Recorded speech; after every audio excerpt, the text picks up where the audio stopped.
Ada tunakutana baada ya dakika 90 za mchezo wa Simba na tunakwenda kutazama uchambuzi.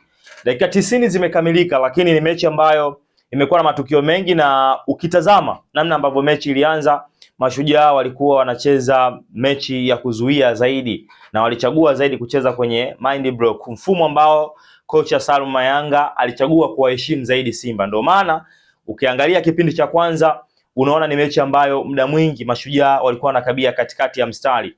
Yusuf Dunia Ruwenge, lakini pia tazame Baraka Mtui kwenye eneo la kiungo, namna ambavyo walikuwa wanakaba. Kwa hiyo kuna wale viungo wengi wa Mashujaa walikuwa wanasubiri pale Simba inapoanzisha mashambulizi kwenye football, tunaita transition ya Simba inapoanza pale, na nyakati ambazo pia Mashujaa walikuwa wanakwenda kuharibu mipango ya Simba. Sasa kilichokuwa kinapelea kipindi cha kwanza kwa Simba, nani ambaye atakuwa mtu wa kwanza kuanzisha mashambulizi, nani ambaye atakuwa mtu wa kwanza kuanzisha mikimbio?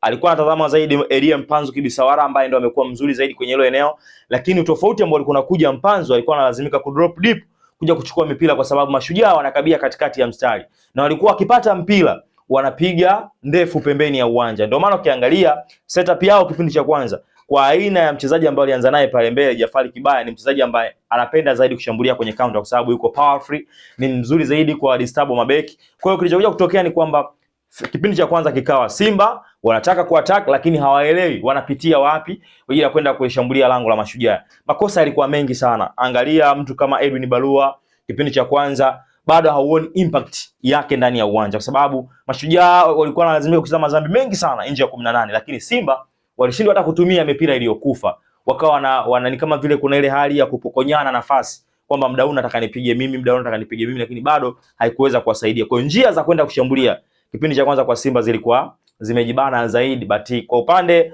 wa kikosi cha Mashujaa kwenye plani yao ikawa imefanikiwa, na hata ina ya goli ambayo wametengeneza, Jafari Kibaya anapiga shuti la mbali. Kwangu mimi mpira ambao umepigwa, yes, kuna wengi sana nitawaelewa kinaambia kwamba pengine Musa Pimpini kama hauwezi kumlaumu kwenye lile goli kwamba mpira ulidunda, lakini always goalkeeper una uwezo wa kukadiria umbali wa mpira unaopigwa na mshambuliaji, yani wanasema distance from the ball, umbali uliopo kati yako wewe na mpira. Unaangalia shuti likipigwa pale, mimi natakiwa nijivute kiasi gani kuufuata ule mpira. Ndio maana hata kwenye mazoezi magolikipa wanafundishwa kuna mipira ya kudunda, kuna mipira ya kufuata kwenye engo. So ukimwangalia Musa Kamara wakati mpira unapigwa, yeye pia alichelewa kwenda kuufuata ule mpira, akawa amefungwa goli. Kwa hiyo ni kosa lake binafsi, amejinyima clean sheet siku ya leo. Kipindi cha kwanza kaka kimekamilika hivyo, lakini second half umeona kocha Fadlu ameona kabisa kwamba mechi imekuwa tough na akaona hakuna haja ya kusalia na wale wachezaji ambao walikuwa wamefanya rotation. Alikuwa na mtu kama Valentino Ouma ambaye alimtegemea zaidi kwenye overlap kushoto, lakini bado impact yake haikuonekana sana. Kevin Kameta Duchi upande wa kulia alikuwa na overlap lakini pasina kuwa na impact yoyote. Anafanya changes, anaingia Kapombe, anaingia upande mwingine Zimbwe. Unaona timu sasa kidogo inaanza kusogea juu, na Mashujaa plani yao inabadilika, wanakuwa na idadi kubwa ya kuzuia. Bado wakati Mashujaa wanategemea plani ya kuzuia zaidi, wanaongoza goli moja. Unaona kwa upande wa kocha wa Mashujaa Mayanga anafanya mabadiliko, anaingiza washambuliaji, anaingia Daniel Yanga kwa ajili ya kwenda kuongeza nguvu zaidi kwenye kushambulia, kwa sababu tayari wameona kuna uwezekano pengine wa kupata goli.